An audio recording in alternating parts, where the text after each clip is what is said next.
ಧರ್ಮರಾಜನಿಂದ ಕರ್ಮದ ತಳದಿಂದ ಭದ್ರ ಬುನಾದಿ ಕಟ್ಟರ ಮಣ್ಣಿನ ಗಡ್ಡವಳಿಸಬೇಕಾದ್ರೆ ನಾನು ಎಂದು ನಿನ್ನ ಜೊತೆಗೆ ನೆಂಟಸಿಗೆ ಬೆಸಲೇಬೇಕು.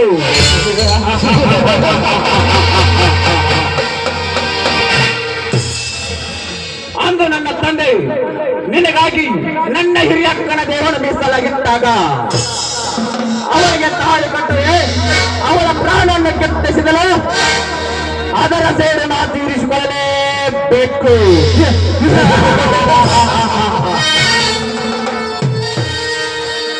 ಧರ್ಮರಾಜ್, ನಾನು ಹಾಕುತ್ತಿರುವ ಮೊದಲನೆಯ ಸವಾಲು ಅಣ್ಣನ ಬರಲು ಬಂಗಾರದ ಕೊಡಲೆ ಮಂತ್ರುವ ನಿನ್ನ ತಮ್ಮಂದಿರನ್ನು ನನ್ನ ಕೈಗೆತ್ತಿಕೊಂಡು ರೂಪವಚನ ನಿನ್ನ ಸೊಸೆ ಕಿರ್ಚೆಯನ್ನು ನನ್ನ ಸೂಳೆಯಾಗಿ ಮಾಡಿಕೊಂಡು ನಿನ್ನ ಇಡೀ ಆಸ್ತಿಯನ್ನು ಹರಾಜು ಮಾಡಿಸಿ ಆ ಆಸ್ತಿಯನ್ನು ನಾನು ದಕ್ಕಿಸಿಕೊಳ್ಳದಿದ್ದರೆ ನನ್ನ ಹೆಸರು ಧನಿಕರವಡಿಯೋ ಧನ್ರಾಜನೇ ಅಲ್ಲ.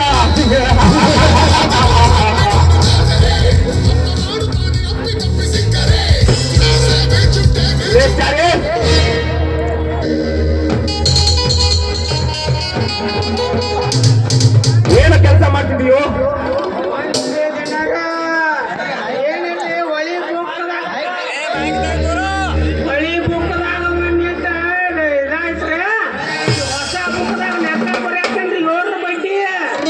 ಅದೆಲ್ಲ ಇರಲಿ. ನಿನ್ನೆ ನನ್ನ ತಂದೆಗೂ ಆ ಧರ್ಮರಾಜನಿಗೂ ಹಣದ ವ್ಯವಹಾರದಲ್ಲಿ ಚುಕ್ತವಾಗಿದ್ದೇನು? 20 ವರ್ಷದಿಂದ ನಿಮ್ಮ ದಣಿಯರು 20 ವರ್ಷದಿಂದ ನಿಮ್ಮ ದಣಿಯರು ಐನ್ ಮಿಲ್ಲು ಮತ್ತು ಅಡಿಕೆ ಅಂಗಡಿ ಹಾಕುವಾಗ 1 ಲಕ್ಷ ಕೊಟ್ಟಿದ್ದಾರೆ ಆ ಧರ್ಮರಾಜ ಅವರು. ಆಗಲೇ ಮುಡಿಸಿಬಿಟ್ಟಿದ್ದಾರೆ ದಣಿಯರ. ಈಗ ಅವನಿಗೆ ನಾನು ಮರಳಂತ ಸಾಲ ಕೊಟ್ಟು ಅವನನ್ನು ನನ್ನ ಕೈಗೊಂಬೆ ಹಾಗೆ ಮಾಡಿಸಬೇಕು. ಹಾಕಲೇ ಅದಕ್ಕೊಂದು ಪ್ಲಾನು. ಇದೇ ದೊಡ್ಡ ಪ್ಲಾನ್ ರೀ. ಉಳ್ಸೋದಂದ್ರ ಒಂದ್ 4 ಮಂದಿ ಉಳ್ಸೋದಂದ್ರ ಅದ್ರ ಪ್ಲಾನ್ ಅನ್ರಿ ಅದ. ಏನ್ರಿ ದೊಡ್ಡ ಪ್ಲಾನ್ ಐತ್ರಿ. ಅದು ಎಲ್ರಿ ಅವ್ನ ಎಷ್ಟು ಹಣ ಎಲ್ಲ ಖರ್ಚಾಗಿ ಹೋಗಿದಾವ್ರಿ. ಮರಳಿ ನಿಮ್ಮ ತಾಕ ಸಾಲ ಬೇಡಕ್ ಬರ್ಲೇಬೇಕ್ರಿ ದಣ್ಯಾರ. ಹೌದು ಲೆಕ್ಕಾಚಾರ್ಯ. ಒಂದು ಕಡೆ ನನ್ನ ಹಿರಿಯಕ್ಕನ ಸೇಡು, ಇನ್ನೊಂದು ಕಡೆ ನನ್ನ ತಮ್ಮ ತಂಗಿಗಿಂತ ಅವರ ತಮ್ಮಂದಿರ ಯಾದವ ಸೇಡು. ಆ ಸೇರಿನ ರಥಕ್ಕೆ ನಾನಾಗುವೆ ಸಾರಥಿ.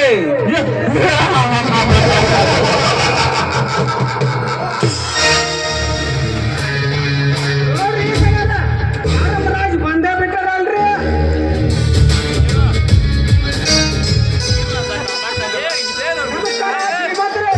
ಓಹೋ ಧರ್ಮರಾಜ್ ಅವರೇ ನಮಸ್ಕಾರ. ಬನ್ನಿ ಬನ್ನಿ ಕುಳಿತುಕೊಳ್ಳಿ.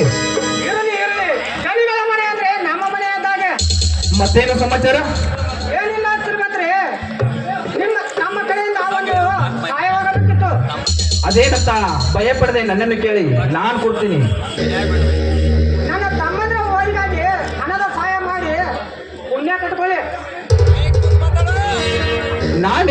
ಶ್ರೀಮಂತರಿಗಾಗಿ ನಿಮ್ಮ ಸಹಾಯ ಸಹಕಾರದಿಂದಲೇ ನಾನು ಜಿಲ್ಲಾ ಪಂಚಾಯತಿ ಅಧ್ಯಕ್ಷನಾಗಿದ್ದೀನಿ ಅಂದಾಗ ನಾನು ಹಣ ಕೊಡ್ತೀನಿ, ನೀವೇನು ಭಯಪಡಬೇಡಿ. ಆಯ್ತ್ರಿ ಶ್ರೀಮಂತರೇ, ನನ್ನ ತಮ್ಮೆಂದ್ರು MBBS ಮತ್ತು BA ಡಿಗ್ರಿ ಮತ್ತು ನನ್ನ ಸೊಸೆನೂ ಕೂಡ PUC ಓದ್ತಾ ಇದ್ದಾರೆ. ಹೀಗಾಗಿ ಅವರಿಗೆ ಹಣದ ಸಹಾಯ ಮಾಡಿ ಪುಣ್ಯ ಕಟ್ಕೊಳ್ಳಿ. ಚೇ ದೊಡ್ಡವರಾದ ನೀವು ಹೀಗೆಲ್ಲ ಮಾತನಾಡಬಾರದು. ನಿಮ್ಮ ಸಹಾಯದಿಂದಲೇ ನನ್ನ ಸಹಾಯದಿಂದ ಓದಕ್ಕಂತವ್ರಿಗೆ ಒಳ್ಳೆಯದಾಗುತ್ತೆ. ನೀವೇನೋ ಭಯಪಡಬೇಡಿ, ನಾನು ಕೊಡ್ತೇನೆ. ನಿಮ್ಮ ಹಣದ ಜವಾಬ್ದಾರಿಯಾಗಿ ನನ್ನ ಹೊಲ ಅಥವಾ ಮನೆಯ ಕಾಗದವನ್ನು ಬರೆದು ಕೊಡ್ತೇನೆ. ಆದರೆ ಅವಸರದಲ್ಲಿ ಹಾಗೆ ಬಂದಿರುವೆ. ಚೇ ಹೀಗೆಲ್ಲ ಮಾತನಾಡಬಾರದು. ಹೊಲ ಉದ್ದಾರ್ ಬಾಂಡ್ಗೆ ನಾಳೆ ಸಹಿ ಮಾಡಿದ್ರೆ ಆಯ್ತು. ಲೆಕ್ಕಾಚಾರಿ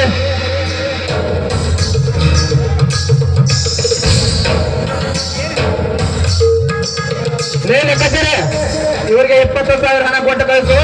ಉದ್ದಾರ್ ಜೊತೆಗೆ ಬಾಂಡ್ಗೆ ಸಹಿ ಮಾಡಿಸಿ ಕಳಿಸು.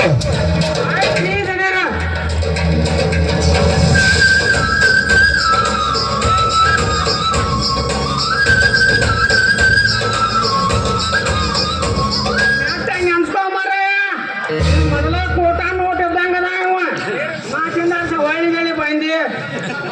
ತುಂಬಾ ಉಪಕಾರವಾಯಿತು ಶ್ರೀಮಂತರೇ. ನಿಮ್ಮ ಆಶೀರ್ವಾದದಿಂದಲೇ ನನ್ನ ತಮ್ಮಂದ್ರು ವಿದ್ಯಾವಂತರಾದ್ರೆ ಸಾಕು. ನಾಳೆ ಕಪ್ಪಲೆ ಬಂದು ಆಸ್ತಿ ಉತ್ತಾರ ಸಮೇತ ಬರೆದು ಕೊಡುತ್ತೇನೆ. ನಾನಿನ್ನು ಹೋಗಿ ಬರುತ್ತೇನೆ. ಮರೆಯುವುದಿಲ್ಲ.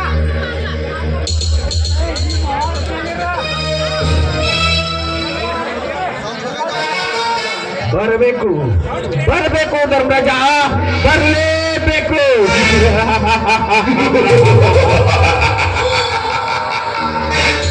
ನಾನು ಇವತ್ತು ನಿನಗೆ 20,000 ಹಣ ಕೊಟ್ಟದ್ದು ನಿಮ್ಮ ತಮ್ಮಂದಿರುವ